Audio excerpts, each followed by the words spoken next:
What's up everybody? Welcome to Net Positive. It's now been officially 2 weeks since the release of iOS 14, and if you're anything like me, you're a little hesitant to update. You're worried about the bugs, you're worried about the performance issues. So in this video, I'm gonna go over my tips on how to squash those bugs, how to improve the performance of your iPhone, and also maybe take away some of that anxiety if you haven't updated yet.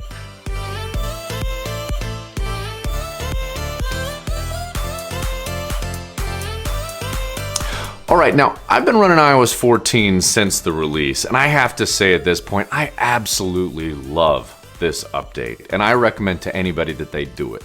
I've noticed that most of the glitches and most of the performance issues have come at the level of the app. Which brings me to my first tip, guys, and this one's pretty obvious, but always make sure that your apps are updated in the App Store. What you're gonna wanna do is click your App Store app and then select your profile from the top right corner.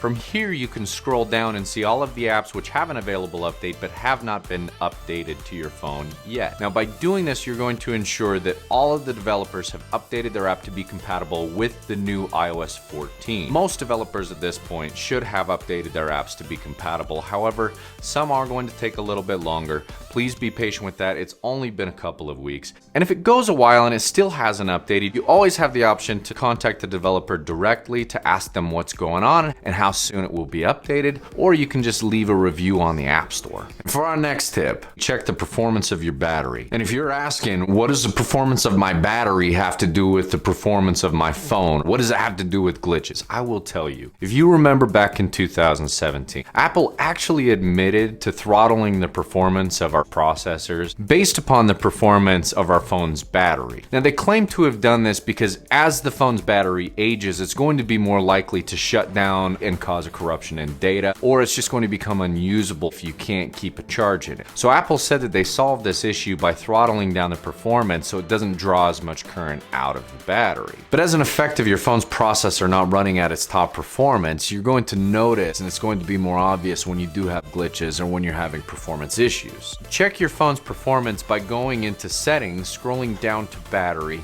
clicking battery, and then looking at the performance of your battery as it relates to when it was brand new. Now, if it looks like your battery's health is not doing so well, you can always schedule an appointment with the Genius Bar to check and see if it's still under warranty, to check and see if there's anything that they can do for you. Now, if not, you do always have the option of replacing the battery yourself or paying Apple to do it. That will depend on whether or not you're comfortable doing that yourself or if you want to spend the money to have Apple do it. Now, for my next tip, guys, make sure your phone is always up to date. Now, Apple's going to release periodic updates in order to smooth out bugs and also sometimes offer new features, but it's your responsibility to make sure that you're updating your phone. You can set up automatic updates by going into Settings, General, select Software Update, Automatic Updates, and then turn on Automatic Updates. This will ensure that your phone always remains up to date. Now, if there's a specific app that keeps giving you trouble, delete the app and then go in and reinstall it through the App Store. If this continues to be a problem or your phone continues to be glitchy beyond this point,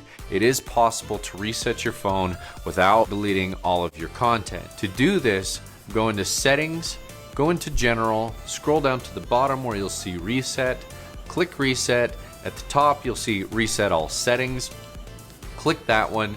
Keep in mind that the one just below it, which is Reset All Content and Settings, will delete all of your photos and your app information. So don't click that one. Click the one at the top. Allow this to reset. Hopefully this should fix any problems that you guys have. You can always wait for the new update as well, but I hope that helps, guys. If you have any questions for me, please leave them down in the comments below. Smash that like button if you like content like this or if you want to see more videos like this. Thank you guys so much for tuning in. Have a great day. We'll see you next time.